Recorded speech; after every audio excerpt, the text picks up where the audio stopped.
اب حضور علیہ السلام نے فرمایا،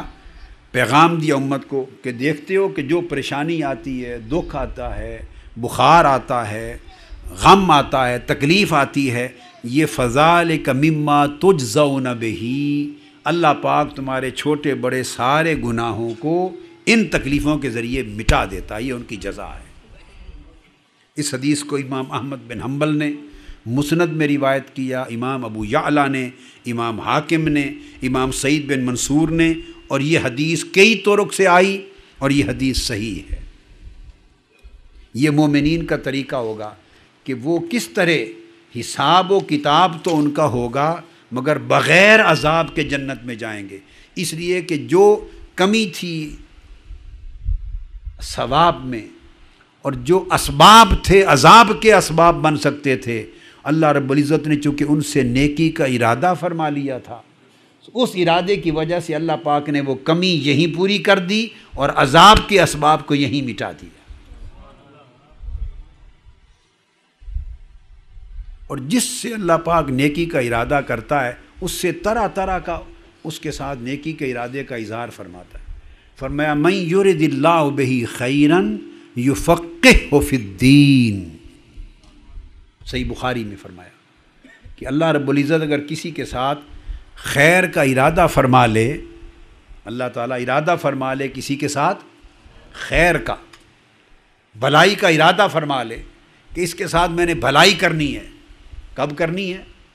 بولیے؟ آخرت میں اس بندے کے ساتھ بھلائی کرنی ہے، احسان کرنا ہے، فضل کرنا ہے، کرم کرنا ہے، اس کو نوازنا ہے میں نے آخرت میں۔ جب اللہ یہ ارادہ فرما لے تو کیا کرتا ہے؟ یفقہہ فی الدین، اس کو دین کا فقہ یعنی دین کا فہم، دین کا علم اور گہری بصیرت عطا کر دیتا ہے، اسے دین میں تفقہ عطا کر دیتا ہے۔ اب جب دین میں تفقہ عطا کر دیتا ہے، اب میں اس اصول پہ اپلائی کر رہا ہوں نا، انسان سوچے گا بھی وہ تو اس کو علم عطا ہوا،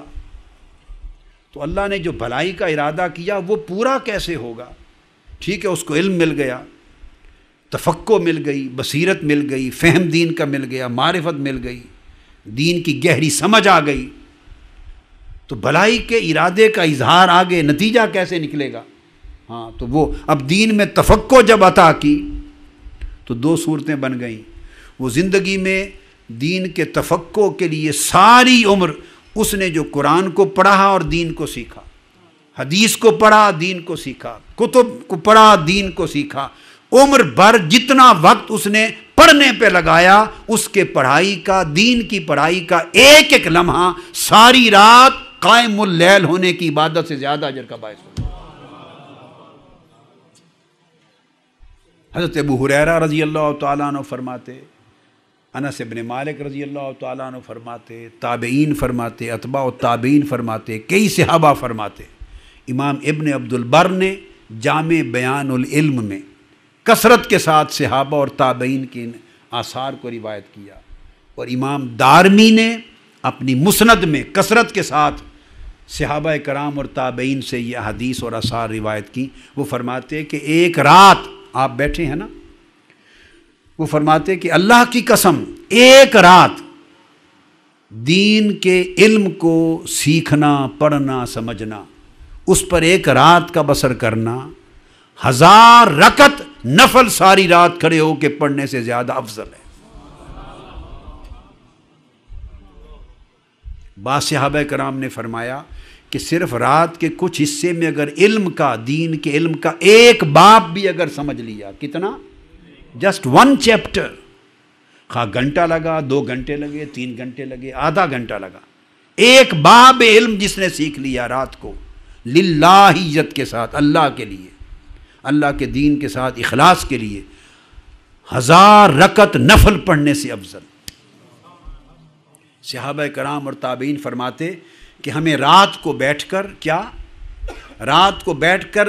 دین کے علم کا مذاکرہ کرنا، ایک مجلس میں بیٹھنا اور آپس میں دین کا، حدیث کا، سنت نبوی کا کوئی بیان کرے دوسرا سنے، ایک بیان کرے دوسرا سنے، آپس میں علم کا مذاکرہ کرنا ایک مجلس میں، فرماتے کہ 100 نفل رکعت رات بھر کھڑے ہو کے پڑھنے سے افضل ہے۔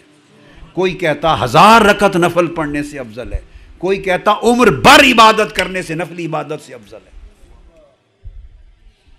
تو یفقہ فی الدین، جب ارادہ خیر کا کرتا ہے تو دین کی فقہ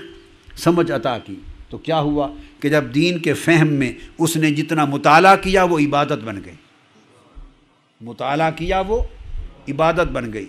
پڑھا عبادت بن گئی، پڑھایا عبادت بن گئی، سیکھا عبادت بنی، سکھایا عبادت بنی، سمجھا عبادت بنی، لوگوں کو سمجھایا عبادت بنی، لوگوں تک علم پہنچایا، ان کو پڑھایا سمجھایا تو عبادت بنی۔ پھر جس نے ایک کلمہ دین کا اس سے سیکھا، اس نے جتنے لوگوں تک آگے پہنچایا، ان ساروں کے اعمال کا ثواب اس اول شخص کو ملتا رہا۔ من یرد اللہ بہ خیرا یفقہہ فی الدین۔ تو اللہ پاک نے دیکھا کہ اس کے پاس 40 سال عشاء کے وضو سے فجر کی نماز پڑھنے کا عمل تو نہیں ہے، ساری عمر قائم اللیل صائم الدہر ہونے کا عمل تو یہ نہیں کر سکا، مگر ارادہ میں نے اس کے ساتھ وہ کیا ہے کہ آخرت میں سلوک وہ کروں گا جو ان لوگوں کے ساتھ کرتا تھا کہ جن کی زندگی کے 40 برس عشاء کے وضو سے فجر پڑھنے میں بیت گئے، جو ساری زندگی صائم الدہر رہے اور قائم اللیل رہے، ان کو رکھوں گا جنت کے ان مقامات پر جہاں ایسے لوگ ہوں گے مگر اس کے پاس اعمال کی کوانٹٹی اتنی نہیں ہے۔ تو اللہ رب العزت پھر ان کو اس کثرت اعمال کے بدلے وہ نعمت عطا کر دیتا ہے کہ جس نعمت میں ان کا لمحہ لمحہ عبادت بن جاتا ہے، لمحہ لمحہ عبادت بن جاتا ہے۔ وہ اس ارادے سے جس طرف چلتے ہیں ہر قدم عبادت ہو جاتا ہے، حتیٰ کہ پھر وہ اس علم کے ساتھ مطابق سنت سوتا ہے کہ حضور علیہ السلام کے سونے کا طریقہ یہ تھا، چونکہ علم ہو گیا نا اسے، اب تو چونکہ اس کو علم ہوا سنت کا تو اب اس نے کوشش کی کہ مطابق سنت نیند کروں، سو گیا مگر چونکہ سنت کے مطابق سویا اب اس کی نیند بھی عبادت ہو گئی۔ اب بات کو سمجھیں، اس کی نیند بھی، اور وہ عالم اور فقیہ صالح بعمل جو سوتا ہے ساری رات، اس کے دائیں بائیں ملائکہ کھڑے ہو کر اس کی جگہ استغفار کرتے اور اس کے لیے دعا کرتے رہتے۔ کیوں کہ اللہ نے ارادہ کر لیا تھا اس کے لیے خیر کا، اس کو وہ نعمت عطا کر دی، بشرطے کہ وہ علم با عمل ہو، وہ علم عمل کے ساتھ، بے عملی کے ساتھ نہ ہو۔ تو یہ وہ چیز ہے۔ اسی طرح اللہ تبارک و تعالی کی بے شمار انعامات کی شکلیں ہیں، انعامات کی بے شمار شکلیں۔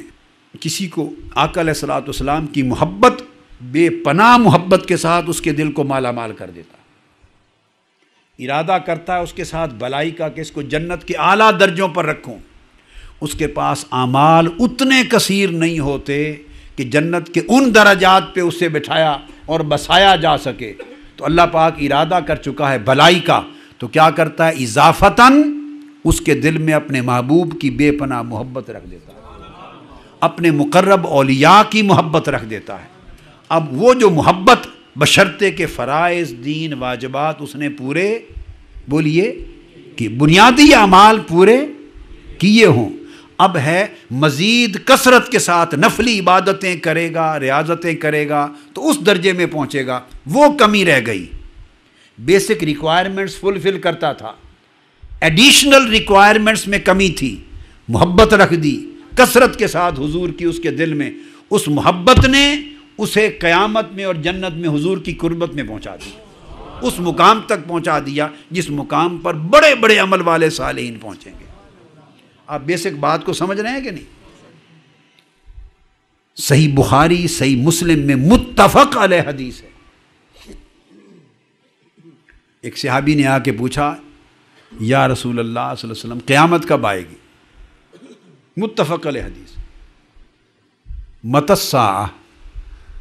آقا علیہ السلام اس کی بات سن کے خاموش ہو گئے، نماز کا وقت تھا، نماز پڑھائی، نماز سے فارغ ہوئے تو پوچھا این السائل، وہ قیامت کا پوچھنے والا آدمی کہاں آئے گی، قیامت کب آئے گی، بلائیں اس کو۔ پیش کیا، یا رسول اللہ میں نے پوچھا تھا قیامت کب آئے گی، فرمایا ما اعددت لہا، تو یہ پوچھتا ہے قیامت کب آئے گی، اسے چھوڑ، یہ بتا تو نے تیاری کیا کی ہے، قیامت کی تیاری کیا کی، اس نے عرض کیا، اب حدیث ہے بخاری اور مسلم کی متفق علیہ، عرض کیا یا رسول اللہ ما اعددت من کثیر صلاۃ ولا صوم ولا صدقۃ، مختلف احادیث میں آیا یا رسول اللہ صلی اللہ علیہ وسلم میرے پاس بہت زیادہ تیاری کثرت نماز کی، کثرت روزہ کی، کثرت صوم کی، کثرت زکوٰۃ و صدقات کی، اعمال کی تو بڑی کثرت جمع نہیں کر سکا۔ یہ کثرت تو تیاری میرے پاس اعمال کی کثرت والی تیاری